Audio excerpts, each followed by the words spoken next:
When it comes to determining an overall quality of an anime, shonen shows typically face an uphill battle. Hearing the term shonen quickly brings up images of the perennial favorites such as One Piece and Naruto. These series are absolute behemoths in size, with episode counts in the several hundreds. This huge episode list typically has a lot of drawbacks, namely regarding pacing and animation quality.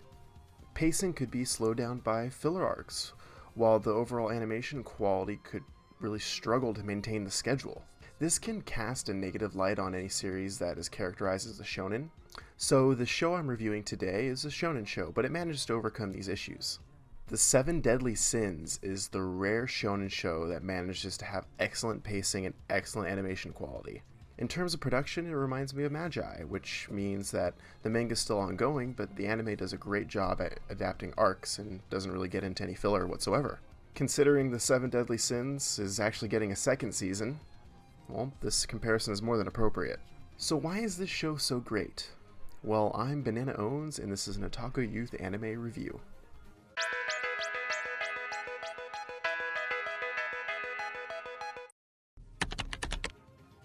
This series tells the story of the titular band of knights known as the Seven Deadly Sins.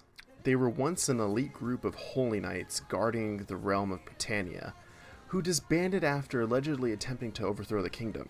10 years after this event, the Holy Knight organization actually carried out a coup d'etat and becoming the new rulers of Britannia. The Princess Elizabeth manages to escape and goes on a journey in search of the Seven Deadly Sins in order to save her kingdom. That is the basic setup of the Seven Deadly Sins, but the 24-episode story arc is much more than just this synopsis. Elizabeth's journey to find these supposed criminals is filled with everything from crazy action, heartfelt moments, and even a large amount of comedy. She first comes across Meliodas, the leader of the Seven Deadly Sins. What follows from this first meeting is an absolute roller coaster of an anime. The plot delves into miniature arcs that still maintain the focus of an overarching story. These smaller arcs allow an in-depth exploration to a wide variety of characters, more on that later. Compared to most shonen shows, the protagonist actually managed to make a significant amount of progress in the shorter runtime.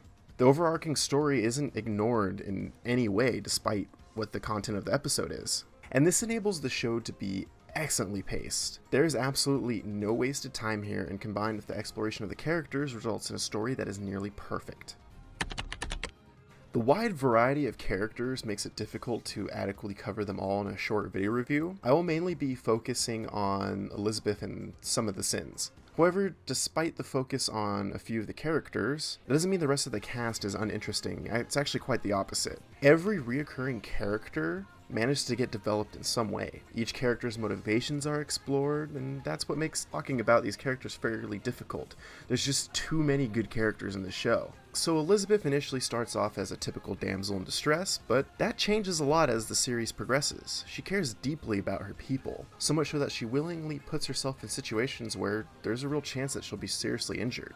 Opposite of her is Meliodas, the captain of the Sins. So Meliodas is actually quite perverted, mostly used as a comic relief gag. However, he is actually equally as kind as Elizabeth, and his willingness to fight for his friends really mirrors Elizabeth's action as well. Meliodas also harbors a lifetime of regret and actually carries a variety of secrets, especially regarding his past. At times, he wavers from his normal confident self, which shows that he has yet to completely deal with all of these issues that plague him.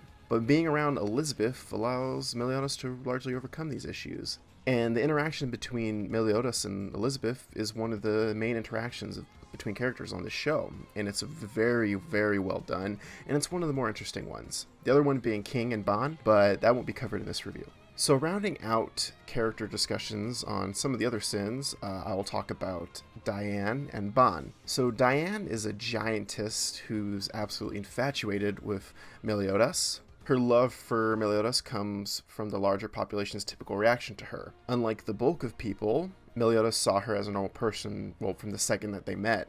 Diane is also a bit hot-headed, but carries a large desire to protect people as well, at one point ignoring a Holy Knight's attack simply to save one person. As for Ban, he actually is one of my favorite characters of the show. He's actually relatively complex, despite what initially appears to be just a stereotypical drunk.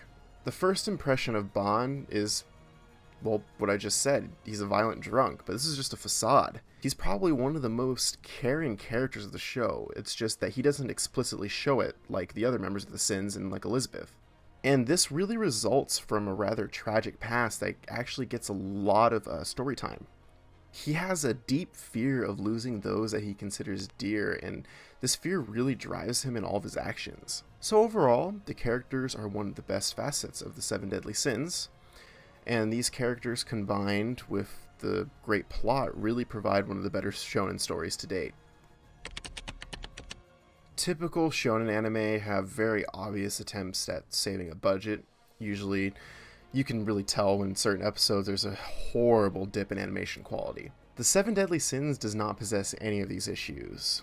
The show overall has a bright and beautiful tone, and there's almost a storybook aesthetic to the animation which fits tremendously well with the fantasy setting. And there's not one lull in the animation over the 24 episode run. And much like any anime fan, my favorite bits of animation are from the fight scenes. The fights are animated in a way that lends itself to a very unique experience.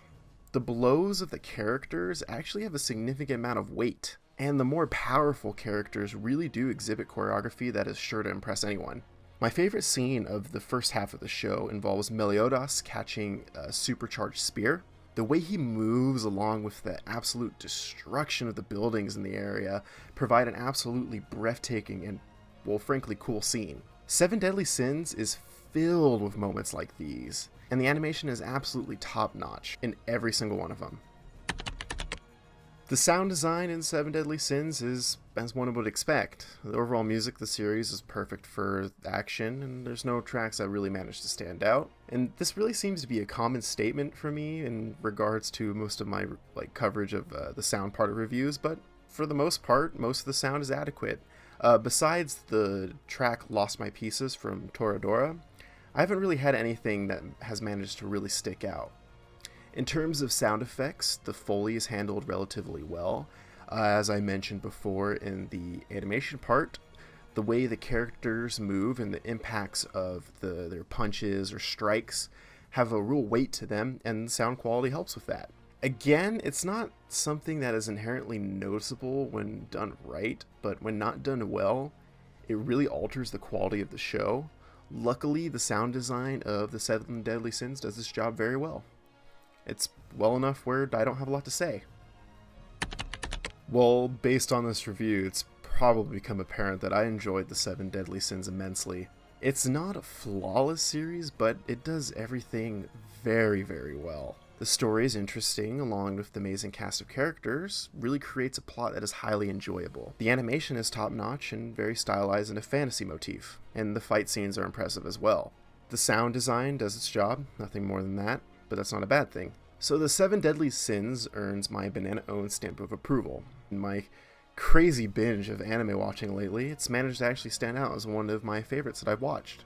So thanks for watching, and come back next week for another Otaku Youth anime review. And this time it'll be Rakudai.